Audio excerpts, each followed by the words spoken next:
Assalamualaikum warahmatullahi wabarakatuh. Bismillahirrahmanirrahim. Ashhadu an la ilaha illallah wa ashhadu anna Muhammadar Rasulullah. Allahumma salli ala sayyidina Muhammad wa ala ali sayyidina Muhammad. Rabbi shrahli sadri wa yassirli amri wahlul 'uqdatam min lisani yafqahu qawli. Amin. Bismillahirrahmanirrahim. Salam hormat, salam takzim, dan salam santunku selalu buat para sahabat-sahabatku semua dimanapun Anda berada. Semoga kita semua selalu di dalam bimbingan Allah Subhanahu wa Ta'ala. Amin ya Rabbal Alamin. Bismillahirrahmanirrahim. Kali ini kita masih di dalam mengobrak-abrik kerajaan singgah sananya hawa nafsu kita sendiri. Karena persyaratan mengenal Allah itu adalah mengenal diri kita sendiri dahulu. Bermakrifat kepada hakikat sejati diri manusianya. Man arafa nafsahu, itulah ayatnya. Barang siapa yang sudah mencapai puncak makrifat diri manusianya, maka Allah lah yang bermakrifat.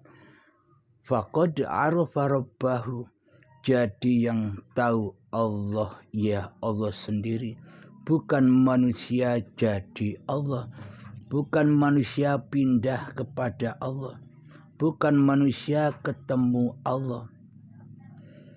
Maksud ma'rifatullah adalah manusia yang sudah kembali ke asal ketiadaannya.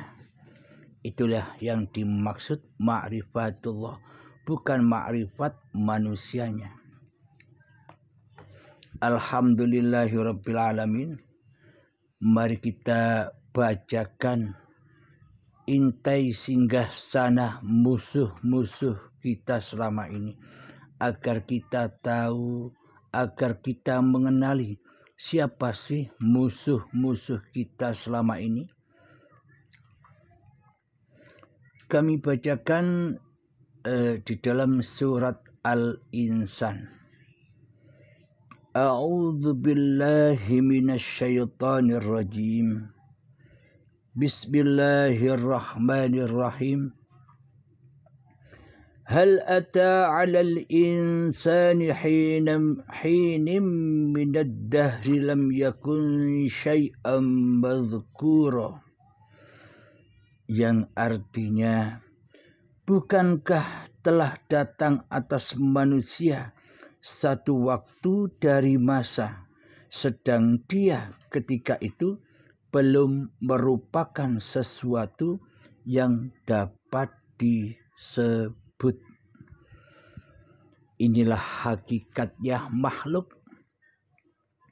Manusia inilah hakikatnya makhluk yang tak dapat, yang tak bisa menyebut-nyebut dirinya bahwa dirinya adalah manusia. Coba saksikan makhluk-makhluk yang lain daripada manusia. Apakah semua makhluk itu bisa menyebut dirinya makhluk? Contoh burung-burung. Apakah burung itu bisa menyebut dirinya sebagai burung? Coba kita pandangi tumbuh-tumbuhan.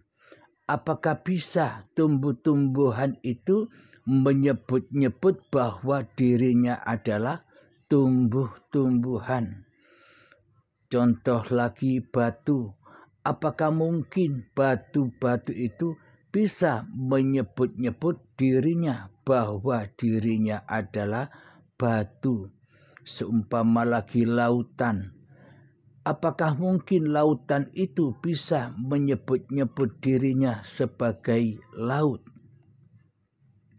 Dan contoh lagi yang paling dekat dengan diri kita. Seumpama kita sedang memasak atau membuat minuman, kopi misalnya. Ketika kita membuat kopi, setelah kopi itu jadi, apakah mungkin kopi itu bisa menyebut-nyebut dirinya sendiri bahwa dirinya itu kopi? Nah, sadarilah bila manusia kita ini sebagai makhluk tentunya sama posisinya, sama kondisinya seperti makhluk-makhluk yang lain. Tidak dapat menyebut-nyebut bahwa diri kita adalah manusia.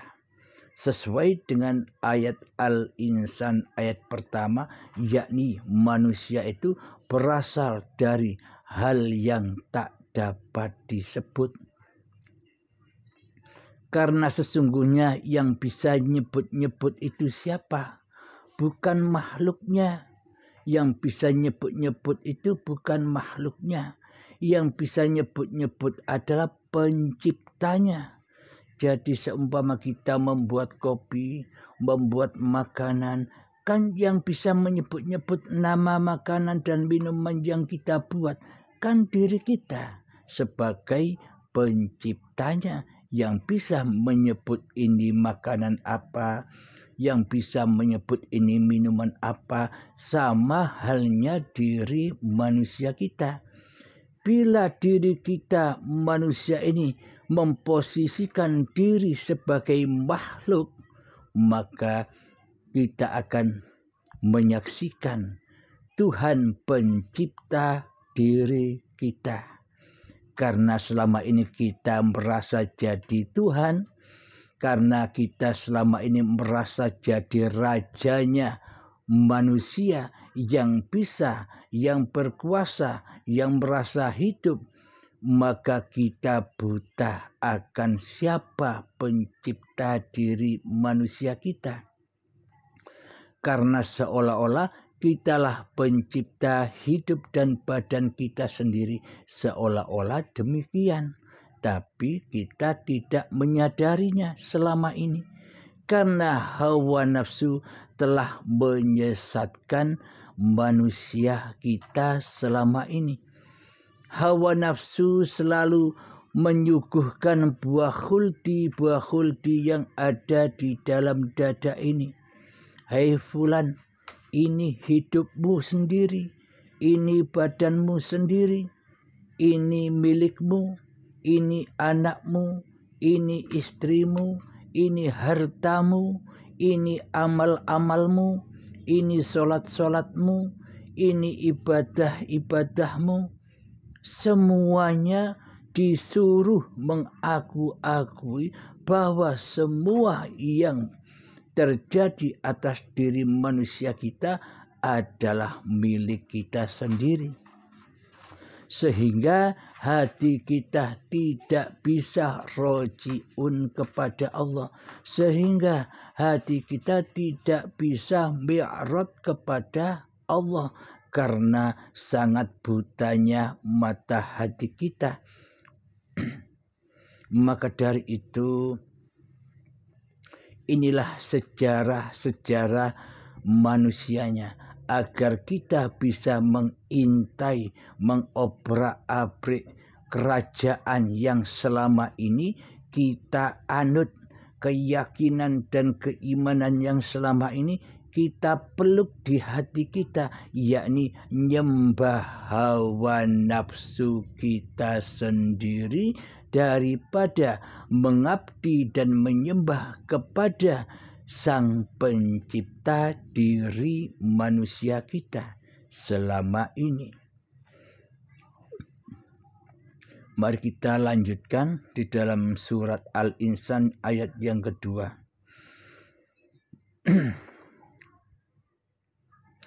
Inna khalaqnal insana min nutfatin amshajin nabtalihi waja'alnahu sami'an basira. Artinya, sesungguhnya kami telah menciptakan manusia dari setetes mani yang bercampur, yang kami hendak mengujinya dengan perintah dan larangan. Karena itu kami jadikan dia mendengar dan melihat. Jadi yang menjadikan mendengar dan melihat itu siapa? Selama ini kan seolah-olah kita yang bisa mendengar dan yang bisa melihat. Karena itulah selama ini kita buta akan perintah dan kita buta akan larangan. Maksudnya bagaimana? Kita buta perintah Allah secara hakikatnya dan kita buta dengan larangan Allah secara hakikatnya. Selama ini kita hanya melek. Selama ini kita hanya memandang perintah Allah dan larangan Allah sebatas syariat saja, sebatas laku badaniah saja, sebatas laku zahiriah saja. Jadi perintah secara zahir itu melaksanakan perintah Allah, yakni beribadah secara ragawi, secara syariat. Dan larangannya adalah meninggalkan semua apa yang dilarang oleh Allah, yakni fahsya wal munkar secara zahiriyah, secara syariatnya. Karena kita selama ini masih mentuhankan hawa nafsu kita, karena selama ini kita belum bertuhan, karena itulah yang disaksikan hanyalah bentuk-bentuk perintah dan larangan secara zahiriyah saja, yang mana di dalamnya seolah-olah dan seakan-akan kitalah sebagai penguasa di dalam perintah dan penguasa di dalam larangan itu sendiri. Karena kita yang masih menjadi Tuhan, seolah-olah kitalah yang mampu mengerjakan perintah-perintah Allah, dan kita merasa mampu, merasa berkuasa meninggalkan larangan-larangan Allah. Jadi yang menjadi Tuhan di dalam hati kita selama ini masih hawa nafsu kita sendiri. Karena di dalam hati kita masih belum bertuhan. Yang ada, yang wujud, yang hidup, yang berkuasakan selama ini hawa nafsu kita, diri kita sendiri. Sementara Allah gaib, sementara Allah tiada di hati kita, mana mungkin kita dikatakan sudah bertuhankan Allah, sementara Allah tiada di hati kita, Allah gaib di hati kita, Allah tidak berkuasa sedikit pun terhadap diri kita selama ini. Seolah-olah kitalah yang mentuhani segalanya, seolah-olah kitalah yang merasa menjadi raja di rajanya. Seluruh kegiatan dan aktivitas-aktivitas kehidupan kita selama ini, seolah-olah kitalah sang pengatur semua urusan-urusan yang kita kerjakan, seolah-olah kita sang pengatur semua urusan-urusan kebutuhan-kebutuhan keluarga kita, seolah-olah kitalah sebagai pengatur apapun yang kita mau. Inilah bukti bahwa selama ini kita belum bertuhan di hati kita.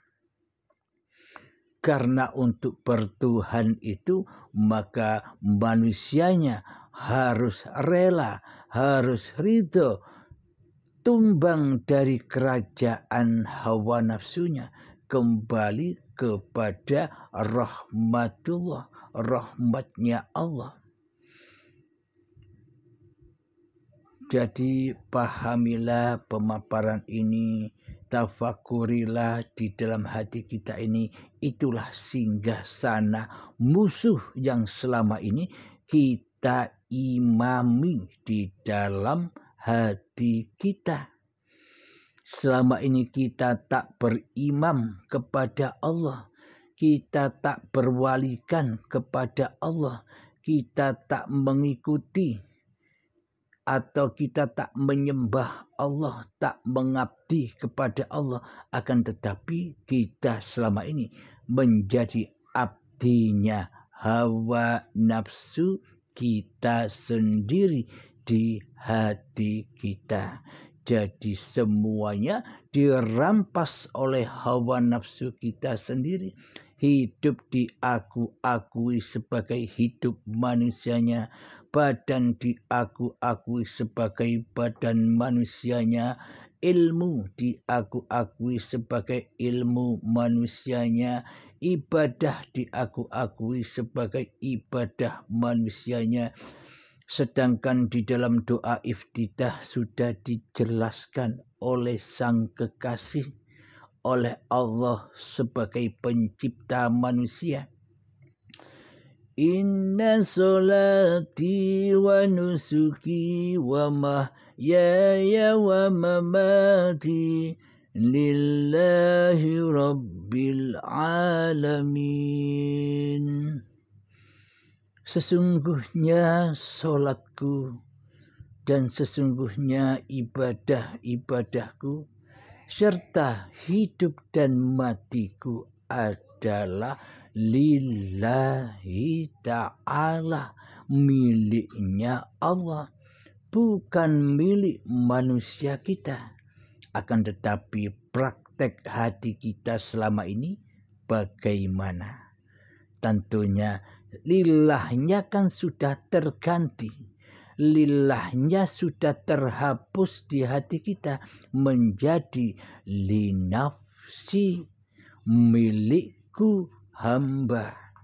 Jadi solatku, ibadahku, hidup dan matiku adalah milikku sendiri. Itu kan praktek selama ini di hati kita. Itulah nyatanya bahwa selama ini kita belum bertuhan, kita belum masuk Islam, kita belum mu'allaf di sisi Allah. Alhamdulillahirabbil alamin. Semoga bisa dipahami. Mari kita lanjutkan suratnya. Ayat yang ketiga. Inna hadainahu sabila imma syakiran wa imma kafura. Artinya, sesungguhnya kami telah menunjukkan jalan yang lurus. Ada yang bersyukur dan ada pula yang kafir. Jadi jalan menuju Allah itu sudah ditunjukkan di dalam Al-Quranul Karim. Bahwa jalan yang lurus itu bagaimana, jalan yang kufur itu bagaimana. Coba cek hati kita selama ini. Sudah luruskah perjalanan kita kepada Allah? Semua perjalanan, semua aktivitas kita seluruhnya selama ini, sejak detik-detik akil baligh tiba hingga setua ini, jatuhnya seluruh pengakuan-pengakuan yang selama ini kita kerjakan di dalam apapun, bahkan ibadah dan sholat, jatuhnya kepada hawa nafsu kita sendirilah sebagai pemiliknya, sebagai penguasanya daripada Allah. Nah, berarti kita sudah tahu, oh benar sekali, selama ini kita ini kufur, kita ini kafir, kita ini syirik, kita ini selalu mensekutukan Allah dengan diri manusia kita di hati kita.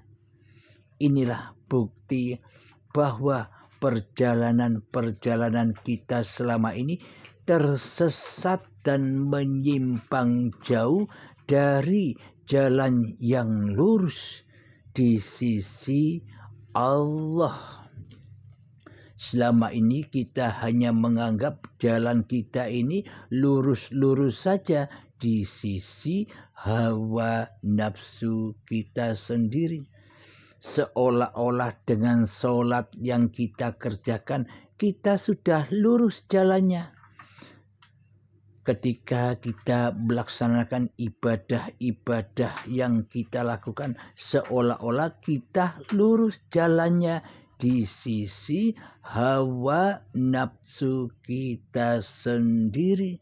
Karena hawa nafsulah sebagai raja di rajanya diri kita selama ini di hati kita, sehingga seluruh amal perbuatan kita, sehingga seluruh ibadah-ibadah kita, sehingga seluruh sholat-sholat yang kita kerjakan, sehingga seluruh sedekah-sedekah, sehingga seluruh perbuatan-perbuatan yang kelihatannya perbuatan baik di sisi manusia kita, seluruhnya hancur lebur dan fana, dimakan, dibakar habis oleh hawa nafsu kita sendiri selama ini.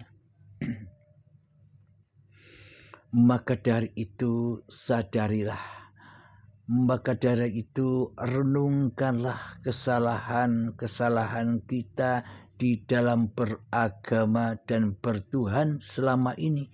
Beragama dan bertuhan kita selama ini kan di sisi manusia, di sisi hawa nafsu kita sendiri. Seolah-olah kitalah pelaku kehidupan ini, seolah-olah kitalah yang bisa menyebut-nyebut bahwa diri kita adalah manusia, bahwa diri kita adalah makhluk. Mana mungkin makhluk bisa menyebut dirinya makhluk? Jadi kalau makhluk itu takkan pernah bisa menyebut-nyebut dirinya sebagai makhluk. Seperti halnya makhluk-makhluk lainnya selain manusia.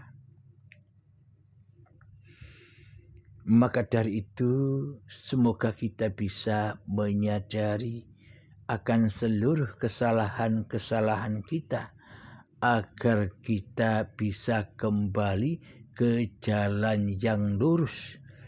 Jadi pintu kembali manusia ke jalan yang lurus ini ada dua jalan. Kematian di dunia atau kematian di akhirat. Baiatan di dunia atau baiatan secara paksa dan siksa ketika saat hari pembalasan, hari perhitungan, yakni di dalam syakaratul maut, diambil paksa dengan siksa dan azab yang pedih. Semoga kita selalu mendapatkan petunjuk dari Allah Subhanahu wa Ta'ala untuk berbenah, untuk bersiap-siap, yakni mati sebelum mati. Itulah jalan keselamatan, itulah jalan yang lurus, itulah ihdinas siratal mustaqim siratal ladzina an'amta alaihim. Itulah jalan yang dimaksud oleh Allah Subhanahu wa Ta'ala, meluruskan hati kita terhadap Allah. Jadi manusianya sudah tak ada lagi, yang ada hanya Allah. Itulah yang dimaksud jalan yang lurus. Mari kita lanjutkan ayatnya yang keempat di dalam surat Al-Insan. Inna a'tadna lil kafirina salasilan wa aghlalan wa sa'ira. Sesungguhnya kami menyediakan bagi orang-orang kafir rantai, belenggu, dan neraka yang menyala-nyala. Jadi rantai belenggu neraka yang menyala-nyala itu adanya ya saat bahan bakarnya masih ada. Kapan? Ya sekarang ini. Kan bahan bakarnya neraka itu kan dari badan-badan manusia, dan hati yang keras melebihi kerasnya batu. Kapan itu? Ketika manusia belum mengenal Tuhannya, ketika manusia belum bertuhankan Allah, melainkan mentuhankan hawa nafsunya sendiri. Bagi siapa neraka yang menyala-nyala itu?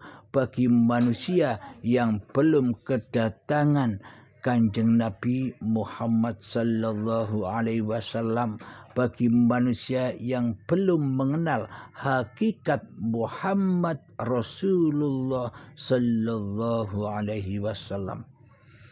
Bagi merekalah belenggu-belenggu disiapkan. Maksudnya bagaimana belenggu-belenggu itu?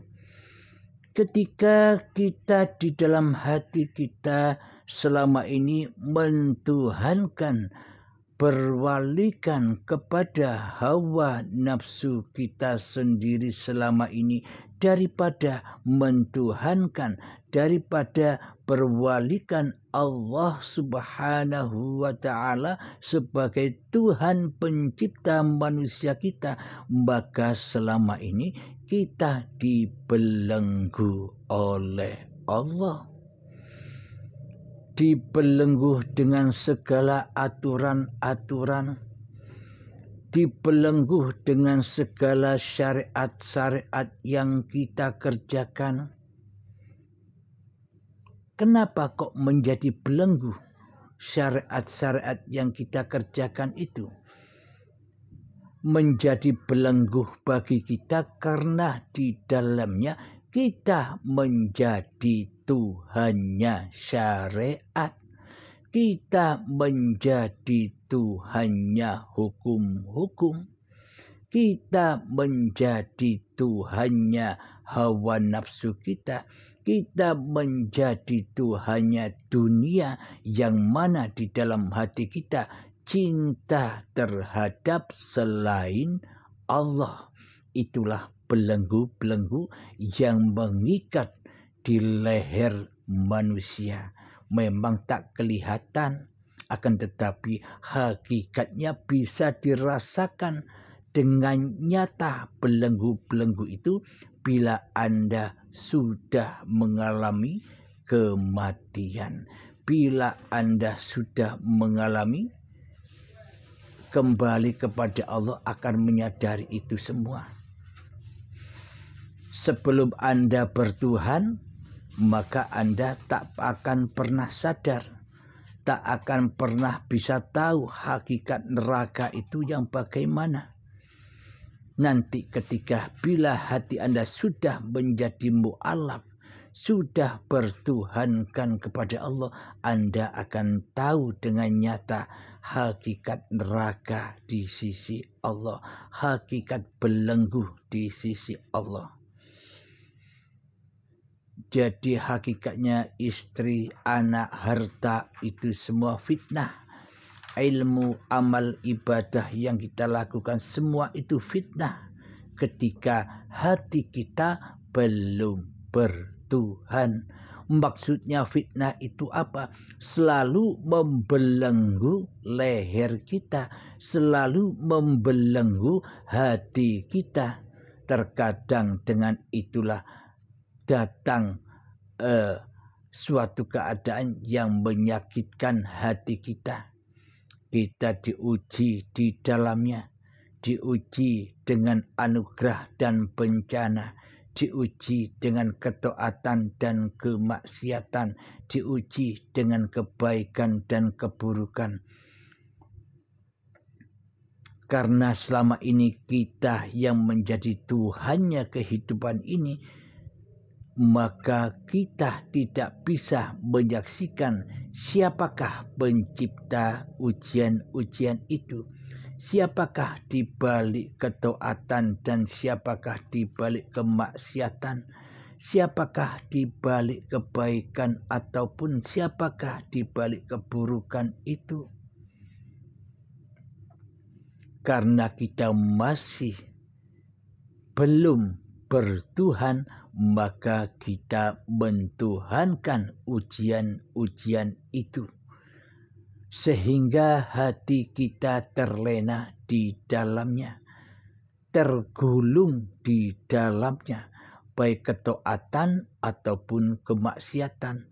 Ketika kita memandang ketaatan, hati kita terbelenggu di dalamnya, hati kita tergulung di dalamnya dengan rasa bangga, dengan rasa lega, dengan rasa mulia, dengan rasa hormat. Itulah tanda bukti selama ini kita tergulung ombak ketaatan kita sendiri, karena yang jadi Tuhan di dalamnya masih hawa nafsu kita sendiri. Maka itulah gulungan ombak sebelah kanan. Dan ketika kita diuji dengan kemaksiatan atau keburukan, kita tergulung di dalamnya.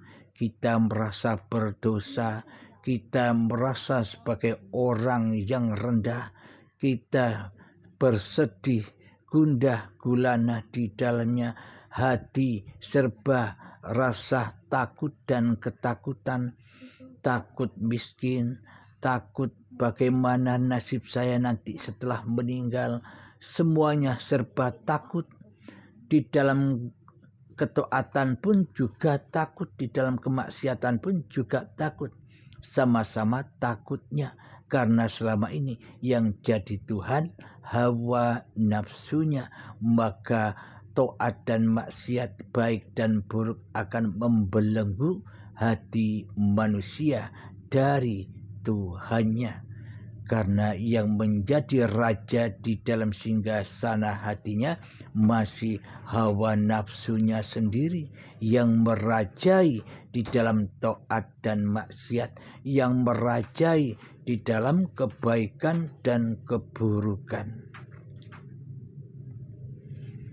Jadi itulah hakikat neraka di sisi Allah bagi manusia yang belum bebas, bagi manusia yang belum bertuhankan Allah. Jadi hawa nafsunya selalu membelenggu dirinya sendiri. Jadi neraka itu bercabang-cabang dalamnya. Pengakuan demi pengakuan itu bercabang-cabang dalamnya. Pertama, kita ngaku bahwa hidup ini milik kita. Kedua, kita ngaku bahwa badan ini milik kita.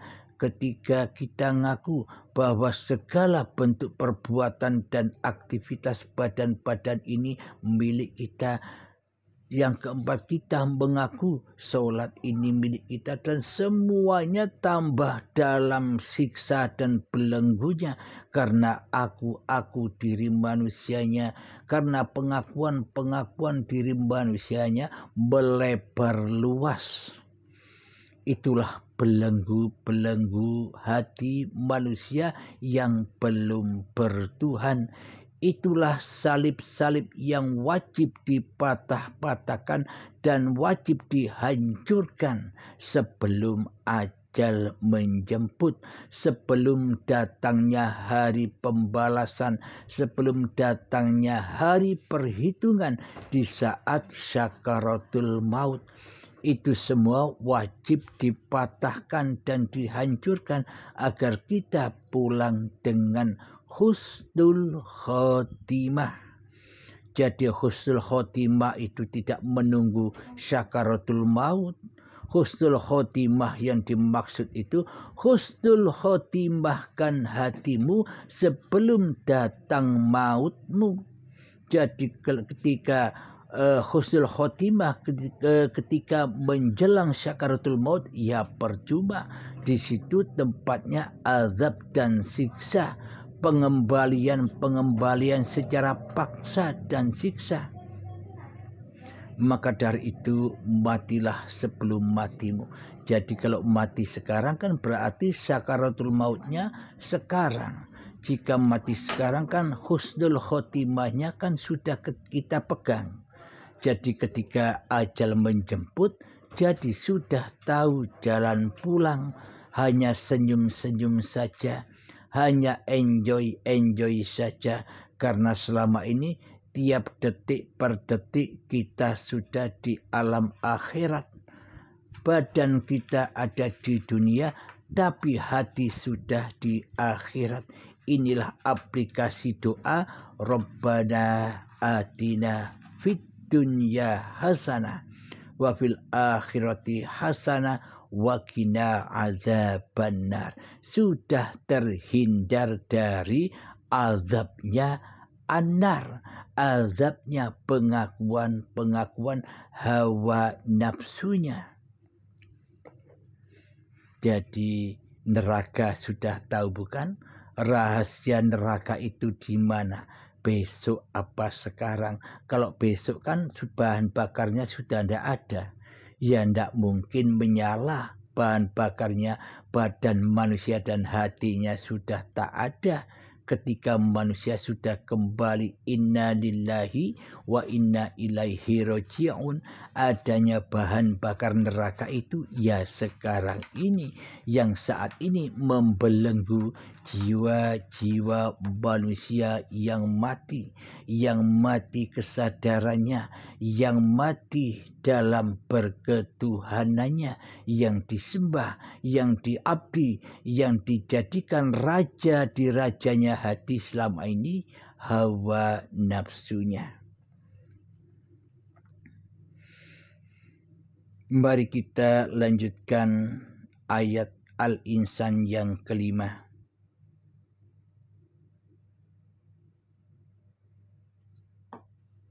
Saya kira sampai ayat keempat saja. Jadi maknanya kita menyadari, kita menyelami hakikat diri manusia kita agar kita bisa mengobrak-abrik, membombardir kerajaan-kerajaan singgah sananya musuh yang selama ini menawan kita, memperbudak kita, yang menghalang-halangi kita bertemu dengan Sang Pencipta, yakni hawa nafsu kita sendiri, yakni kerajaan iblis dan setan yang terkutuk. Jadi kita berdoa kepada Allah, a'udzubillah. Bagaimana mungkin kita bisa berlindung kepada Allah bila kita belum bertuhan? Jadi selama ini kita hanya berlindung kepada Tuhan hawa nafsu kita sendiri. kita selama ini tak pernah berlindung kepada Tuhan. Bagaimana mungkin kita berlindung kepada Tuhan, kepada Allah dari godaan setan yang terkutuk, yang ternyata yang jadi setan yang terkutuk selama ini adalah diri kita sendiri.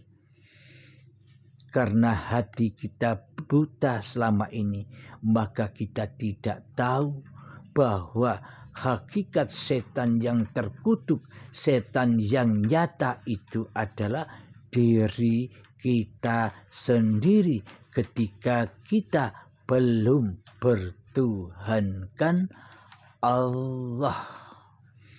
Maka ketika manusia masih mentuhankan, memberhalakan, mewalikan sebagai wali hawa nafsunya, maka itulah hakikat belenggu anar, belenggu jahanam, siksa kubur. Itulah hakikat lembahnya dosa-dosa. Jadi hakikat dosa itu nyata, bukan gaib.